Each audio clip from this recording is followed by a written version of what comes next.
ஓம் சாந்தி 20/6/2024 இன்றைய முரளியின் முக்கிய சாரம் பார்ப்போம். இனிமையான குழந்தைகளே, இப்பொழுது பிடியளவு கொண்டைக் கடலை, அதாவது உலகிய வருமானம், அதன் பின்னால் தனது நேரத்தை வீணாக்காதீர்கள். இப்பொழுது தந்தையின் உதவியாளர்களாக ஆகி தந்தையின் பெயரை வெளிப்படுத்துங்கள். விசேஷமாக குமாரிகளுக்காக கூறுகின்றார். கேள்வி: இந்த ஞான மார்க்கத்தில் உள்ளது, இந்த ஞான மார்க்கத்தில் உங்களது பாதம் முன்னேறி கொண்டிருக்கின்றது. அதன் அடையாளம் என்ன? பதில்: புத்தியில் சாந்திதாமம் மற்றும் சுகதாமத்தின் நினைவு சதா இருந்தால், நினைவு செய்யும் நேரத்தில் புத்தி எங்கும் அலையவில்லை எனில், புத்தியில் வீண் சிந்தனைகள் வரவில்லை எனில், புத்தி ஒரு முகத்துடன் இருக்கின்றதெனில், வகுப்பில் கொட்டாவி வரவில்லை எனில், குஷியின் அளவு அதிகரித்துக் கொண்டிருந்தால், இதன் மூலம் நிரூபணம் ஆகிறது ஞான மார்க்கத்தில் உங்களது பாதம் முன்னேறிக் கொண்டிருக்கிறது. மேலும் நாம் சிவாலயத்தில் அமர்ந்திருக்கின்றோம் என்ற நினைவு இருக்க வேண்டும். சாந்திதாமத்திலேயே யாரும் அமர்ந்து விட முடியாது.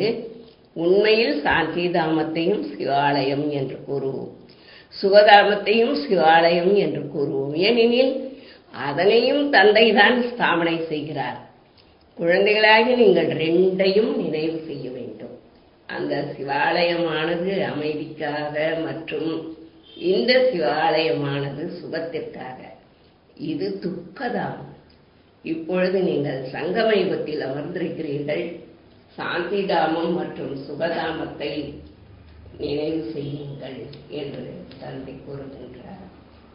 மேலும்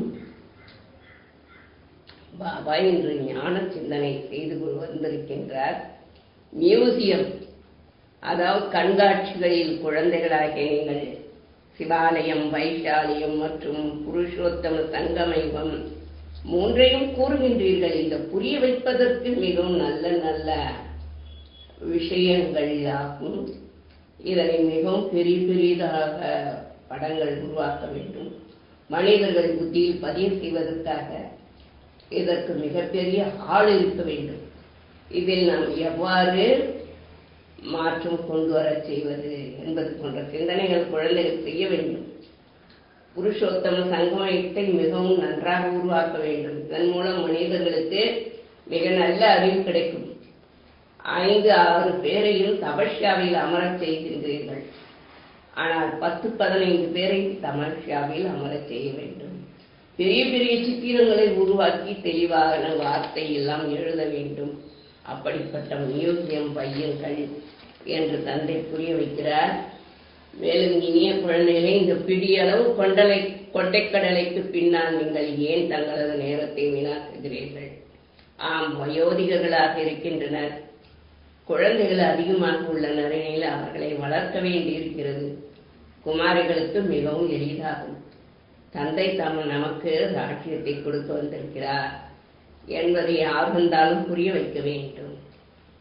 மேலும் மனிதர்கள் கீதை போன்றவற்றை படிக்கின்றனர், ஆனால் எந்த பொருளையும் புரிந்து கொள்வதே இல்லை.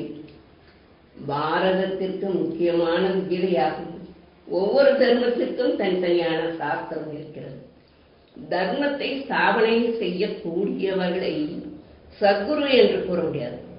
இது மிகப்பெரிய தவறாகும். சத்குருவானவர் ஒரே ஒரு சிவபாபா தான் என்பதை நாம் புரிய வைக்க வேண்டும். ஏழைகள் மிகவும் உயர்ந்த பதவி அடைய முடியும். கன்னிகளாகிய உங்களிடத்தில் என்ன இருக்கிறது? கன்னியாவை ஏழை என்று கூறப்படுகிறது. ஏனெனில் தந்தையின் ஆஸ்தியானது ஆண் குழந்தைகளுக்கு தான் கிடைக்கிறது. மற்றபடி கன்னியாதானம் கொடுக்கப்படுகிறது. அப்பொழுதுதான் விகாரத்திற்கு செல்கிறார்கள். திருமணம் செய்து கொண்டு பணம் கொடுத்தேன் என்று கூறுவர்.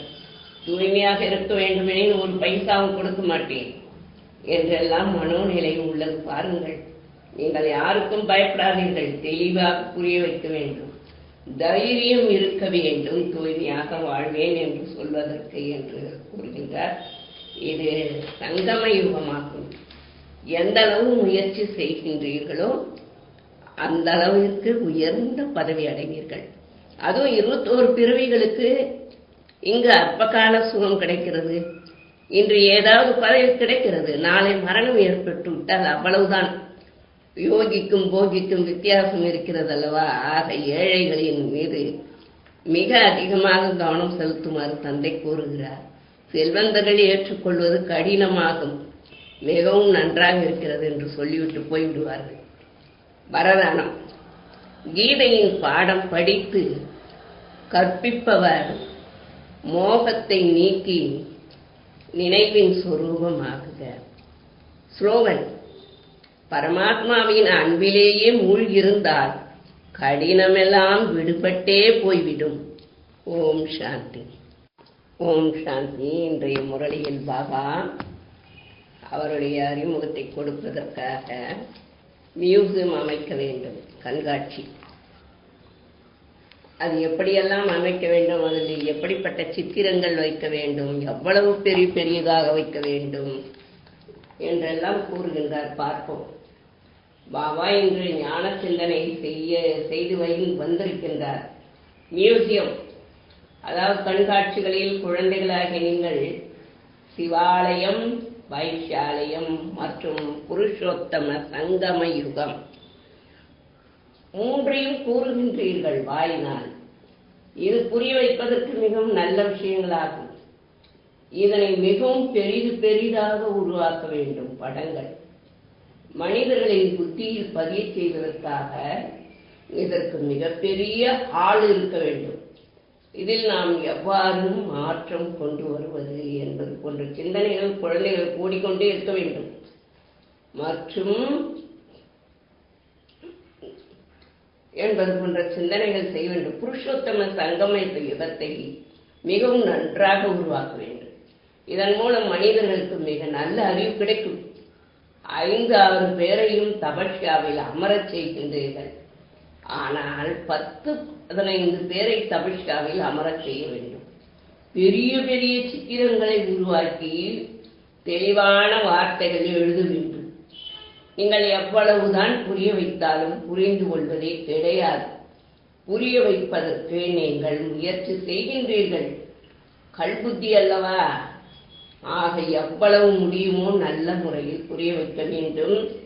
சேவையில் இருக்கக்கூடியவர்கள் சேவையை அதிகப்படுத்துவதற்காக சிந்திக்க வேண்டும்.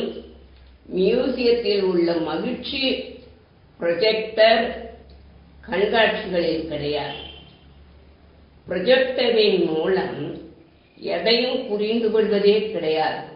அனைத்தையும் மிக சிறந்தது மியூசியம் ஆகும். சிறியதாக இருந்தாலும் பரவாயில்லை. ஒரு அறையில் சிவாலயம், வைஷாலயம் மற்றும் புருஷோத்தம சங்கம யுகத்தின் காட்சி இருக்க வேண்டும். புரிய வைப்பதற்கு மிகவும் விசால புத்தி இருக்க வேண்டும். எல்லையற்ற தந்தை இங்கு நமக்கு வந்து அந்த ஆசிரியராக வந்து நமக்கு புரிய வைக்கிறார். அங்கு பாருங்கள், குழந்தைகள் MA BA தேர்ச்சி அடைய வேண்டும் என்று அமர்ந்து விட மாட்டார்கள். தந்தை சதா அமர்ந்திருக்க மாட்டார். சிறிது காலத்தில் சென்று விடுவார். குறுகிய காலம்தான் இருக்கிறது என்றாலும் விழிப்படைவது கிடையாது. ஓம் சாந்தி. ஓம் சாந்தி. இன்றைய முரளியில் பாபா கூறுகின்றார், சில கன்னியாக்கள் எல்லாம் படித்துவிட்டு வேலைக்கு செல்கிறார்கள். அதில் என்ன கிடைக்கப் போகிறது? வருமானம். அப்படியே இன்றைக்கு வேலை கிடைக்கும், நாளைக்கு வேலையிலிருந்து எடுத்து விடுவார்கள். ஆகவே பாபாவுடைய சேவைதான் மிக உயர்ந்த சேவை. பலனும் 21 பிறவிக்கு கிடைக்கப் போகிறது. ஆகவே இதனை உதாரணத்தோடு கூறுகின்றார். பிடியளவு கொண்டைக்கடலை என்ற தலைப்பில் எவ்வளவு அழகாக கூறுகின்றார் என்று பார்ப்போம். பாருங்கள் குழந்தைகளே, நீங்கள் இப்பொழுது பிடியளவு கொண்டைக்கடலைக்கு, அதாவது உலகியல் வருமானம் பின்னால் தனது நேரத்தை வீணாக்காதீர்கள். இப்பொழுது தந்தை உதவியாளராகி தந்தையின் பெயரை வெளிப்படுத்துங்கள். விசேஷமாக குமாரிகளுக்காக கூறுகின்றார். ஆகவே இன்று நல்ல ஞான சிந்தனை செய்து எப்படியெல்லாம் நாம் மியூசியம் அமைத்து அதில் பாடங்களை எல்லாம் வைத்து புரிய வைக்க வேண்டும் என்றும் கூறுகின்றார். மேலும் தந்தை கூறுகின்றார், குழந்தைகளே இங்கேயே இருந்து கற்றுக் கொடுத்து கொண்டே இருப்பார் என்று கிடையாது. பாருங்கள், குறுகிய காலம்தான் இருக்கிறது என்றாலும் விழிப்படைவது கிடையாது. சிலர் 4 அல்லது 500 ரூபாய், அதுக்காக ஏன் தனது நேரத்தை வீணாக்க வேண்டும்? பிறகு நாம் சிவாலயத்தில் என்ன பதவியை அடைவோம் என்று நல்ல நல்ல குழந்தைகளாக இருக்கக்கூடியவர்கள் கூறுவர். குமாரிகள் ஓய்வாக இருப்பதை பாபா பார்க்கின்றார். எவ்வளவுதான் மிகப்பெரிய ஊதியமாக இருந்தாலும் இது பிடியளவு கொண்டைக்கடலை போன்றதாகும். இவை அனைத்தும் அழிந்துவிடும், எதுவும் இருக்காது. பிடியளவு கொண்டைக்கடலையில் இருந்து விடுவிப்பதற்காக தந்தை வந்திருக்கின்றார். ஆனால் விடுவதே கிடையாது. அதில் பிடியளவு கொண்டைக்கடலை, இதில் உலக சக்கரவர்த்தி ஆவதாகும். அதற்கும் இதற்கும் எவ்வளவு வித்தியாசம் இருக்கிறது. இது எதற்கும் உதவாத கொண்டைக்கடலையாகும். அதற்கு பின்னால் எவ்வளவு துக்கம் அடைகின்றனர். குமாரிகள் ஓய்வாக இருக்கின்றனர். அந்த படிப்பும் பைசாவிற்கு உதவாததாகும். அதை விட்டுவிட்டு இந்த ஞானத்தை படித்துக் கொண்டிருந்தால் புத்தி திறக்கும். இவ்வாறு சிறிய சிறிய குமாரிகள் சிவாலயத்தை ஸ்தாபனை செய்வதற்காக தந்தை வந்திருக்கிறார் என்று பெரியவர்களுக்கு ஞானம் கொடுக்க வேண்டும். இங்கிருக்கும் அனைத்தும் மண்ணோடு மண்ணாகிவிடும் என்பதை அறிந்திருக்கிறீர்கள். இந்த கொண்டைக்கடலையும் அதிர்ஷ்டத்தில் வராது. சிலரிடம் 5 கொண்டைக்கடலை, அதாவது 5 லட்சம் இருக்கும், அதுவும் அழிந்துவிடும். இப்பொழுது குறுகிய காலம்தான் இருக்கிறது. நாளுக்கு நாள் மோசமாகிக் கொண்டே செல்கிறது. திடீரென்று ஆபத்துக்கள் வந்து விடுகின்றன. மரணமும் திடீரென்று ஏற்பட்டு கொண்டேதான் இருக்கிறது. பிடியளவு கொண்டைக்கடலை இருந்தும் உயிர் பிரிந்து விடுகிறது. ஆக மனிதர்களை இந்த குரங்குதனத்திலிருந்து விடுவிக்க வேண்டும்.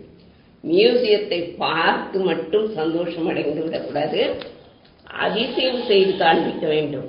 மனிதர்களை விழிப்படைய செய்ய வேண்டும். தந்தை குழந்தைகளாக உங்களுக்கு உலக ராஜ்யத்தை கொடுத்து கொண்டிருக்கிறார். மற்றபடி யாருடைய அதிர்ஷ்டத்திலும் கொண்டைக்கடலை சேராது, அனைத்தும் அழிந்துவிடும். ஆகவே தந்தை எவ்வளவு அழகாக உதாரணத்தோடு சொல்லி புரிய வைக்கின்றார். ஆகவே நாம் தந்தையை நினைவு செய்ய வேண்டும் மற்றும் சுயதரிசன சக்கரத்தை சுற்ற வேண்டும்.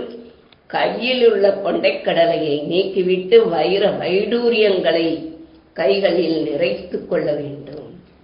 தந்தை புரிய வைக்கிறார், இனிய குழந்தைகளே, இந்த பிடியளவு கொண்டைக்கடலைக்கு பின்னால் நீங்கள் ஏன் தங்களது நேரத்தை வீணாக்குகின்றீர்கள் என்று. ஓம் சாந்தி. ஓம் சாந்தி. இன்றைய பாடத்தில் தந்தையும் விசேஷமாக ஒரு கருத்தை கூறுகின்றார். தலைப்பு அவ்யக்த சமிச்சை, மே 2024. குஷி, மகிழ்ச்சி என்ற பொக்கிஷத்தால் நிறைந்த அதிர்ஷ்டசாலி மகிழ்ச்சியானவர் ஆகுங்கள். கருத்தை பார்ப்போம். எத்தனை பிரச்சனைகள் வந்தாலும் துக்கம் என்றால் என்னவென்று தெரியாதவர்கள் நீங்கள். தனது சுகக்கடலில் இருந்து அடைந்த அதிகாரத்தின் மூலம் துக்கத்தின் பிரச்சனைகளிலும் ஆஹா இனிமையான டிராமா, ஆஹா ஒவ்வொரு நடிகரின் பாகம். இந்த ஞானத்தின் பிரகாசம் மூலம், அதிகாரத்தின் குஷியின் மூலம் துக்கத்தை சுகமாக மாற்றம் செய்து விடுங்கள். அதிகாரத்தின் மூலம் துக்கத்தின் அந்தகாரத்தை, அதாவது இருளை மாற்றும் மாஸ்டர் சுகதாத்தாவாகி தன்னை சுகத்தின் ஊஞ்சலில் ஆட்ட வைத்துக் கொண்டே மற்றவர்களுக்கும் சுகத்தின் அதிர்வலைகளை கொடுப்பதற்கு நிமித்தமாகுங்கள். ஓம் சாந்தி.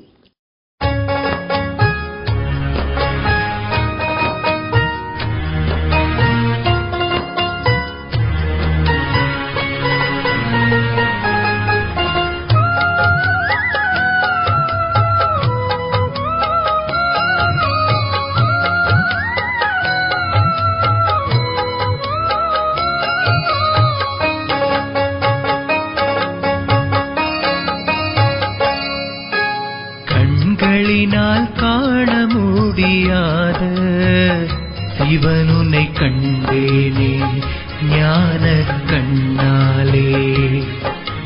மனிதர் யாரும் சொல்ல முடியாத ஞானம் கேட்டேனே உன்னை உணர்ந்தேனே. கண்களினால் காண முடியாத சிவன் உன்னை கண்டேனே ஞான கண்ணாலே. மனிதர் யாரும் சொல்ல முடியாத ஞானம் கேட்டேனே உன்னை உணர்ந்தேனே.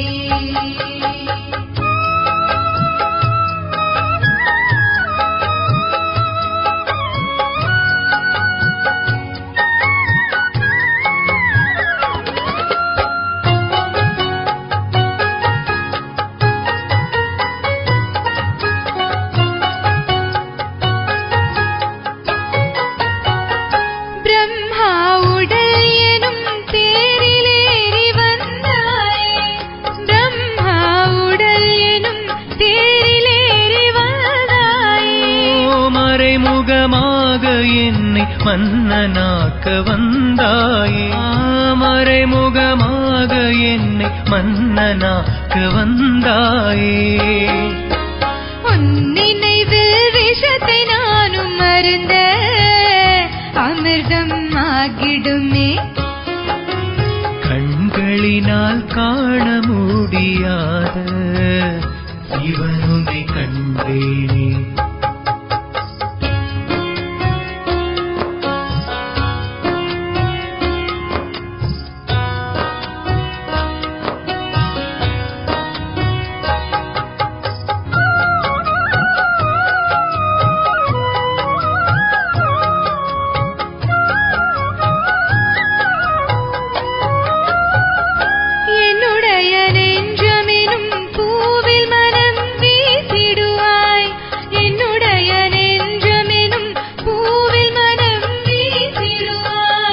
என்னுடைய உள்ளம் என்னும் ஊஞ்சலில் ஆடிடுவாய், என்னுடைய உள்ளம் என்னும் ஊஞ்சலில் ஆடிடுவாய்.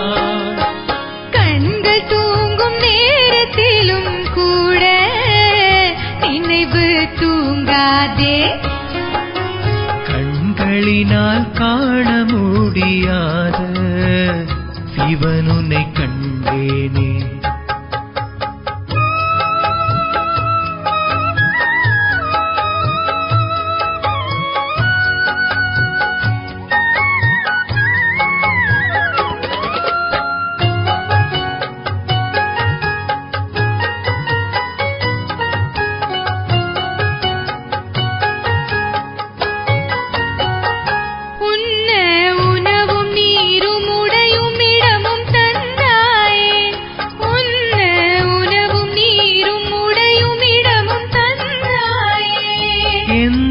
சுவாசம் போல் என்னுடனே வாழ்ந்தாயே, எந்தன் சுவாசம் போல் என்னுடனே வாழ்ந்தாயே.